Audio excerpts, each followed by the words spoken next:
রান্নার জন্য জ্বালন পাড়তে গিয়ে আমার হাতটাই কেটে গেল। নমস্কার, কেমন আছো সবাই? আশা করি খুব ভালো আছো, আর আমিও তোমাদের ভালোবাসায় ও ঈশ্বরের আশীর্বাদে অনেক অনেক ভালো আছি। তো সকাল সকাল মুড়ি খাবার জোগাড় করে ঠাকুমাকে খেতে দিয়ে দিয়েছিলাম। মেয়েটাও একটু বায়না করছিল, তাই ওকেও বাটিতে দুটো মুড়ি দিয়ে আমি স্নান ধান সব সেরে নিয়ে রান্না চাপাবো বলে ছাদে জ্বালন পাড়তে চলে গেছিলাম। আর সেখানে গিয়েই আমার হাতটা গেল কেটে জ্বালন টানতে গিয়ে। তো দেখো, জ্বালন টালন পেরে আমি রান্নাঘরে রাখতে গেছিলাম। তো তারপরে আমি ভাতটাকে চাপিয়ে উনুনটাকে জ্বালিয়ে নিয়েছি। উনুন যদি এক চান্সে খুব সুন্দরভাবে জ্বলে যায় না বন্ধুরা, তাহলে উনুন জ্বালাতে কিন্তু আমার বেশ মজা লাগে। তো এখানে ভাতটাকে বসিয়ে দিয়ে আমি একটু বাটনা বেটে নেবো, একটু বাটবো আদা আর জিরে।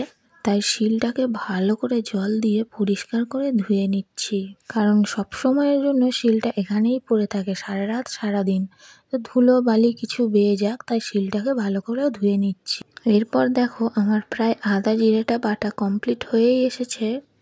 এইবার একটা বাটিতে বাটনাটা তুলে আবারও শিলটাকে ধুয়ে রেখে দেবো, তার কারণ না হলে শিলটা যেন কেমন চ্যাট করে, আর এতে বেশি টিকটিকি ইঁদুর আকৃষ্ট হয় এই গন্ধে, আর পচা একটা কেমন গন্ধও বেরোয় এরম অবস্থায় রেখে দিলে। তো দেখো, এখানে আমার ভাতটা তো হয়েই গেছে।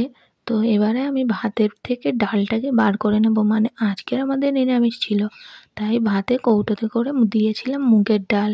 তো তোমরা আমাকে কমেন্ট করে জানিও, তোমরা ডাল আলাদা সেদ্ধ করো নাকি এরকম কৌটোতে করে ভাতে দাও। তো আমি কিন্তু মুগের ডাল সব সময়ের জন্যই ভেজে নিই, আর যেহেতু হাতে একদম সময় ছিল না, তাই ডালটাকে ভাতে দিয়েছিলাম।